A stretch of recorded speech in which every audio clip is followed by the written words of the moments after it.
Historias de libertad, sus protagonistas y paisajes sonoros. Esto es Las Raras Podcast. En Santiago hubo un temblor o un terremoto grande como a las 3 de la mañana. Ese terremoto no existió en Juan Fernández, entonces no hubo ningún movimiento de tierra, ninguna advertencia previa. El 27 de febrero de 2010, Juan Cristóbal Sotomayor estaba de vacaciones con su novia Angélica Pérez en un destino improbable, la isla Robinson Crusoe en el archipiélago de Juan Fernández, un lugar muy aislado casi 700 kilómetros mar adentro en el Océano Pacífico, frente a Chile. Y la verdad que estábamos durmiendo y empieza como a crujir la cabaña. Es raro, como si fuera un temblor, pero no era un temblor, era como un movimiento como si algo estuviera chocando con la cabaña. Y ahí nos despertamos confundidos, no sabíamos qué es lo que estaba pasando, no entendíamos nada. Y yo me acuerdo haberme bajado de la cama y sentir que el suelo estaba mojado. La cabaña estaba en plena costa, a unos 30 metros del mar. Y nada, no escuchábamos ruido, no sabíamos qué hacer. De verdad que en ese momento no teníamos idea de qué podía tratarse. Y recién despertado a las 4 de la mañana, como que uno tampoco, la cabeza funciona de una manera muy clara. Y dijimos, salgamos de acá, veamos qué está pasando afuera. Y tratamos de salir y la puerta estaba trancada. Entonces fue como la instrucción, oye, vístete rápido porque tenemos que salir. Pero estaba oscuro y todo era muy confuso. Él, de forma casi instintiva, se alcanzó a poner su cámara de fotos alrededor del cuello. Y en eso, inmediatamente llega una ola gigante, agarra la cabaña y la tira al mar.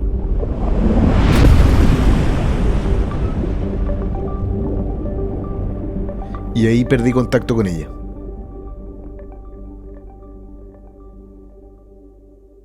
Esto es Las Raras. Historias de libertad.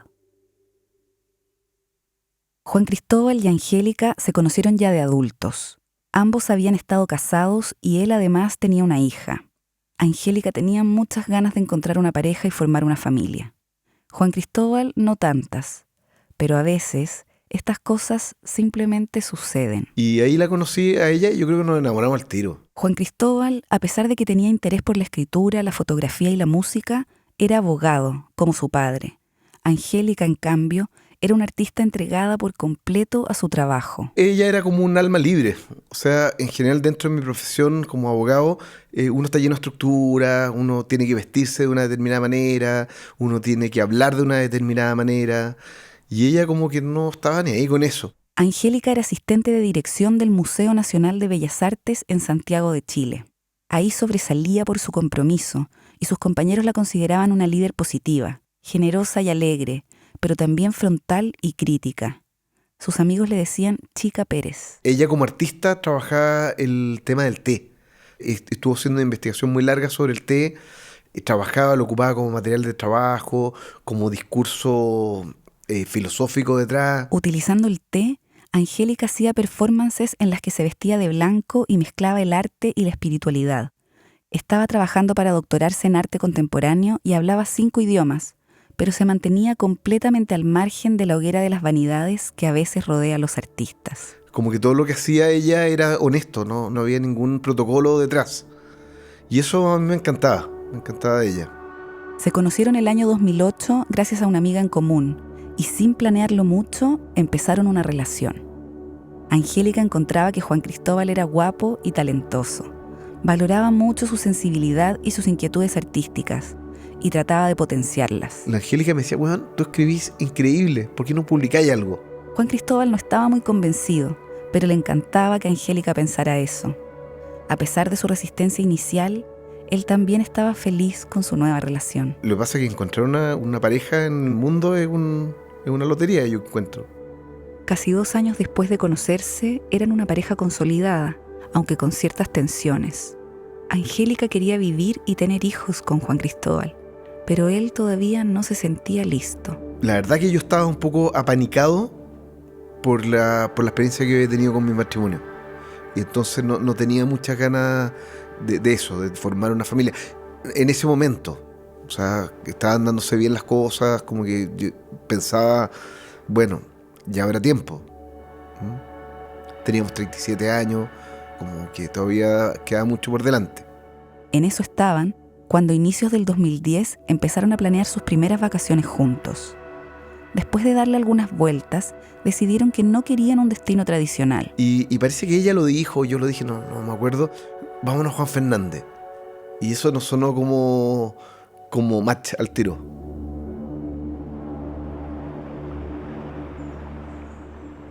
El archipiélago de Juan Fernández son 3 islas ubicadas 670 kilómetros mar adentro en el Océano Pacífico, frente a Chile.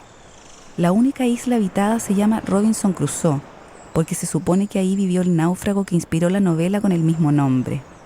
Es un lugar lleno de historias de piratas, aventureros y tesoros escondidos, y de una naturaleza exuberante. Bacán, pero ¿cómo se va a Juan Fernández? Descubrieron que hay 2 formas de llegar, en avioneta o en barco. Angélica y Juan Cristóbal eligieron irse por agua y volver volando. El 20 de febrero de 2010 llegaron al puerto de Valparaíso para viajar en un barco de la Armada. Tenían pasaje de vuelta para el 2 de marzo. El viaje fue intenso. La Valdivia es una barcaza gigante de transporte de tropas. Por lo tanto, es una nave que tiene una especie como de potrero en el interior, sin puertas, sin habitaciones, una explanada grande donde hay instaladas camarotes. Tú vas sumergido en este barco varios metros bajo el nivel del mar, entonces no es un viaje agradable, es un viaje que dura 30 horas, donde no ves el mar, no ves nada, no hay ventana, y los mareos. O sea, no marearse allá es imposible. Yo lo pasé casi la mitad del viaje acostado, pues me levantaba y me ponía a vomitar. Angélica no lo pasó tan mal. Ella era menuda, pero tenía mucha fuerza y autocontrol. La Angélica tenía aguante, y me daba mucha risa porque llegaba, ponte tú, a través de todas estas puertas que se movían y que unas escaleras chiquititas y cosas. Llegaba con una bandeja con un café y unos pancitos, porque yo me estaba muriendo adentro y se la ingeniaba para hacerme llegar la comida. Juan Cristóbal seguía tirado en su camarote cuando escuchó unos gritos. Llegamos, escuché los gritos y me asomé y veo esta cosa a lo lejos que se veía como una isla, un poco como la pintan en las películas de King Kong, que es como una isla con un gran cerro verde puntudo y un penacho de nubes alrededor. Entonces era como alucinante, súper, sí, como emocionante llegar y decir, ya, pasamos la primera prueba. En la isla Robinson Crusoe viven unas 1000 personas que se dedican principalmente a la pesca de la langosta, que es una especie endémica y el principal sustento económico del lugar. Cuando Angélica y Juan Cristóbal desembarcaron, se instalaron en unas cabañas en las afueras del pueblo y muy cerca del mar.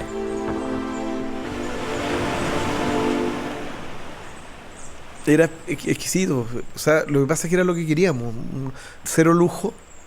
Eran unas cabañas súper simples, un dormitorio, una cocina y un baño, punto. No necesitábamos nada más. Mientras estuvieron en la isla, pasearon por el pequeño pueblo ubicado en una bahía llamada Cumberland y recorrieron los grandes cerros y murallones de piedra llenos de naturaleza.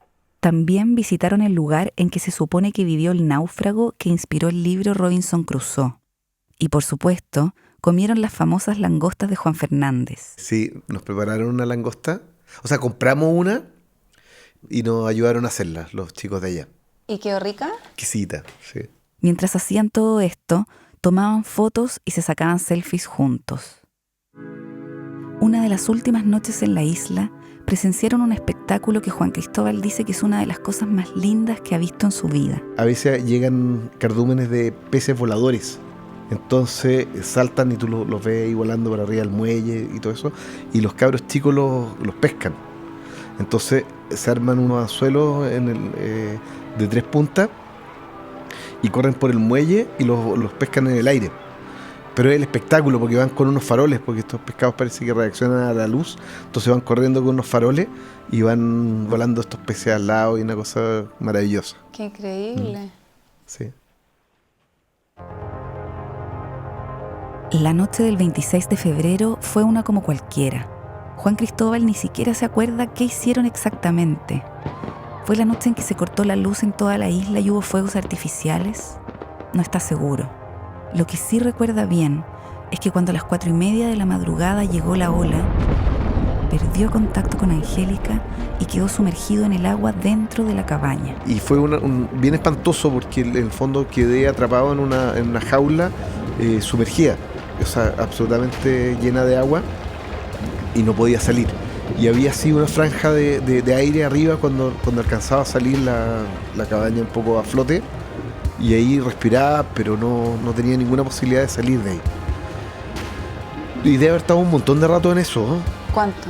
Es que ahí el tiempo pierde objetividad, porque puede haber sido 2 minutos, o puede haber sido 20, no sé.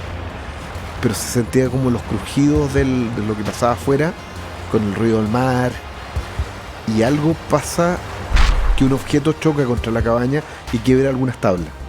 Y yo ahí salgo de la cabaña y logro subirme al techo. Y en el techo estaba tratando que yo quería volver a entrar a la cabaña para sacarla, pero no me atrevía, toda esta cosa además que se movía, que una especie como remolino. Entonces no tenía ninguna opción de entrar, pero gritaba por si la encontraba, si escuchaba, no sé si estaba por ahí flotando cerca, y ahí me quedé en el techo. Y grité un buen tiempo, y ahí con un poco más de perspectiva empecé a ver lo que estaba pasando alrededor.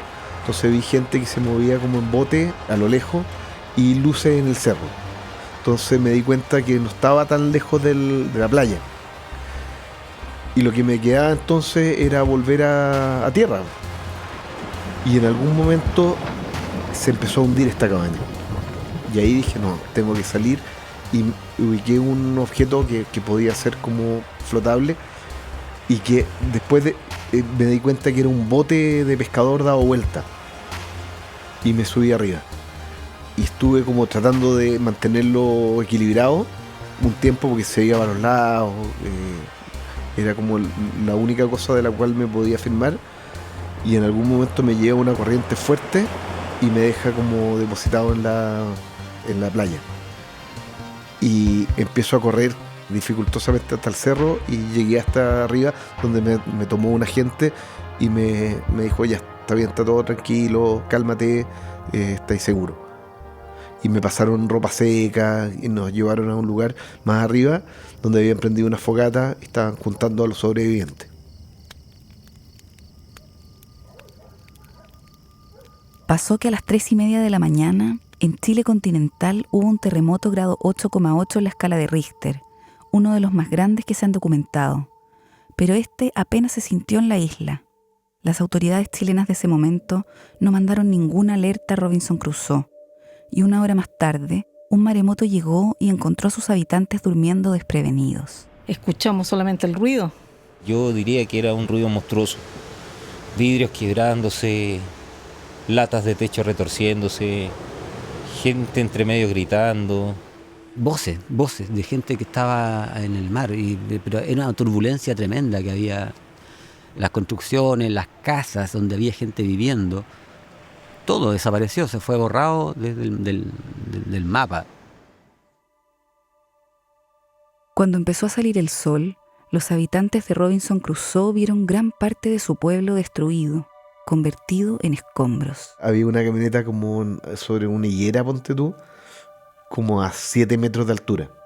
En ese momento, el principal objetivo de Juan Cristóbal era encontrar a Angélica. Y obviamente lo mío fue ir a la playa y escarbar.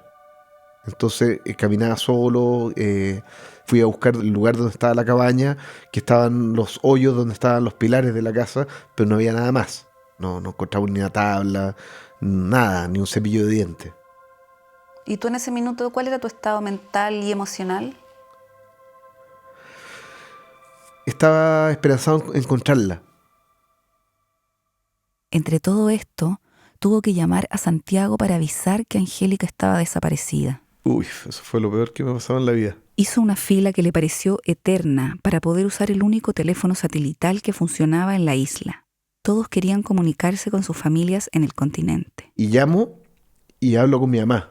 Y le digo, mamá, oye, estoy bien, estoy vivo, no pasa nada, pero la Angélica desapareció. No podemos encontrar el cuerpo. Y Y nada, pena, rabia, pero tampoco estaba... Por ejemplo, ahora me van a caer algunas lágrimas, pero en ese momento no estaba bloqueado, no podía llorar. Hasta que habló con su hija. Como que le dije, gordita, estoy bien acá, estoy buscando todavía porque no encontramos a la Angélica, pero yo estoy bien, voy a volver apenas pueda. Y corté y me puse a llorar así como mal. Así como la sensación como de soledad o de rabia, de cosas. Mientras buscaba a Angélica, una familia de la isla acogió a Juan Cristóbal, los López Chamorro. Mi hijo andaba abajo en la playa rescatando gente y si podían encontrar cadáveres, buscando a su tata, que se había ido también en el tsunami. Y encontró a Cristóbal, que andaba vagando abajo en la playa, levantaba piedras, levantaba latas y llamaba a su Ángela. Ella es Ariadna Chamorro. Conversamos con ella en su casa, que queda en altura en uno de los cerros de la isla y por eso se salvó de la destrucción del maremoto. Cuando lo conocí, él estaba para adentro también, muy para adentro. Esta es su hija Camila, que recuerda a Juan Cristóbal durante esos días de búsqueda. Conversaba re poco, él tocaba guitarra, me acuerdo, porque le gusta la música y todo eso. Y en mi casa había una guitarra y él tocaba guitarra con mi hermano. Todos los días, Juan Cristóbal salía de la casa de los López Chamorro en la mañana temprano y buscaba a Angélica entre los escombros hasta que llegaba la noche. Comía y dormía poco. Unos 10 días después del maremoto, viajaron a la isla 2 hermanos y un primo de Angélica y un hermano de Juan Cristóbal para unirse a la búsqueda. Claro, y en el fondo la misión de ellos era traerme de vuelta, porque sabían que yo solo no iba a volver. En todo ese tiempo fueron apareciendo otros cuerpos de personas muertas durante el maremoto. Y un par de veces como que llegaron niñas como de la edad de la Angélica y me decían, Juan Cristóbal, apareció una chica a reconocer el cuerpo. Y era espantoso, porque vais con, así como la mitad del tiempo, que sea, que no sea. Y mirar para allá y decir, no es. Y una sensación como de que se derrumbó todo, no sé, de que hay que seguir buscando, ¿hasta cuándo? Entonces era todo muy duro, porque en el fondo te sentía ahí fallando. Yo me sentía fallando. Después de que llegaron a la isla unos perros de búsqueda y no encontraron a Angélica, los familiares que habían viajado de Santiago le dijeron a Juan Cristóbal que ya era el momento de volver. Entonces, como última medida desesperada, él llamó a una amiga de Angélica que estaba en contacto con varias videntes y le preguntó cuántas le decían que Angélica aún estaba viva. No, ninguna. Ya, me voy. Estaba deshecho yo. Volvió al continente en avioneta, sentado sobre las maletas porque consiguió un cupo a último minuto y no había más espacio. Y nada, pues fue triste, así como que miré la isla que fue desapareciendo de a poco y se acabó todo.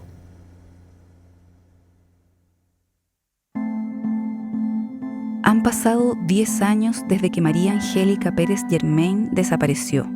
En su memoria, en 2013 su obra fue exhibida en el Museo de Bellas Artes en Chile. Mira, encontré las fotos del viaje. Estamos en la casa de Juan Cristóbal en Santiago, preparándonos para recordarla. Porque yo cuando se pasó todo esto, creo que lo primero que hice, después de eso me tomé conciencia después, fue ponerme la cámara en el cuerpo. ¿Sobrevivió? Sí. ¿Y estas fotos ya las habíais visto antes de verlas con nosotros ahora? No. Encuentro casi un milagro que se hayan preservado. Sí, es muy loco. Esa es la cabaña que tenía. Precioso. Ah, mira, está chévere. Con la langosta que nos regalaron. Gigante, ¿no? Gigante. Bacán. Sí, y ahí una selfie que nos tomamos con la Angélica. Qué vergüenza estas cosas, pero bueno. Pero son fotos bonitas igual. Son muy bonitas, Sí. po. ¿Y qué sentí? Es raro igual, pues. Me veo tan distinto, así como me siento tan distinto. Estar como más junto a ella. Porque igual es un pasaje como de mi vida que tengo borrado. Como que he tratado de reconstruir, pero está olvidado muchas cosas. El trauma por la experiencia y la pérdida que vivió Juan Cristóbal fue muy fuerte. Yo siempre digo que estuve loco un año por lo menos. O sea, yo creo que si no hubiera tenido una hija me hubiera pegado un balazo en la cabeza. Aparte de la Agustina, no tenía muchos motivos para vivir, así como es fuerte, muy fuerte. Me dio pena. Pero de a poco, Con el tiempo y gracias a su propio trabajo para darle sentido a esta experiencia, llegó un momento en el que Juan Cristóbal pudo entender todo esto desde otro lugar. El momento en que yo cambié esta pena o hice como una especie de clic fue cuando entendí que no, más que una pérdida, había una persona que había pasado por mi vida y que había dejado algo y se había ido. Entonces, decir, ¿sabes qué? En verdad, más que una pérdida, es una ganancia. Y ponerme a reflexionar sobre eso. ¿Qué hizo la Angélica sobre mí? Yo crecí mucho con ella. Y yo creo que una de las cosas que todavía subsiste de ese pedazo de Angélica que está en mí es esa necesidad que tengo por escribir, por contar. Buenas tardes, vamos a comenzar. Claro, porque con sus intentos por potenciar su dimensión artística, Angélica dejó una huella imborrable en Juan Cristóbal. Hoy, además de trabajar como abogado, él dirige una editorial y además acaba de lanzar su primera novela. El origen de la rebeldía de Juan Cristóbal Sotomayor. Juan Cristóbal cree que, a la larga, la experiencia en Robinson Crusoe le enseñó a valorar lo esencial y, de alguna forma, lo ayudó a convertirse en una mejor versión de sí mismo. Bueno, quiero dedicarle también este libro a la chica Pérez. La chica Pérez, yo sé que aquí todos la conocen, que fue la persona que un poco que me motivó a escribir. Así que esta primera publicación se la dedico a ella también.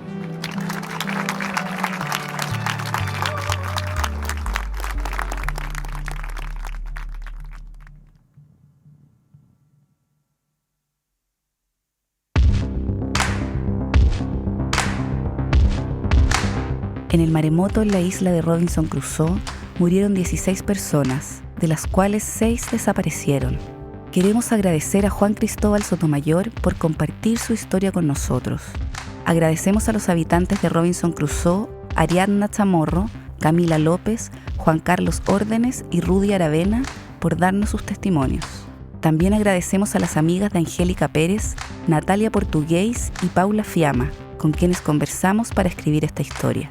Las raras somos Martín Cruz y Catalina May.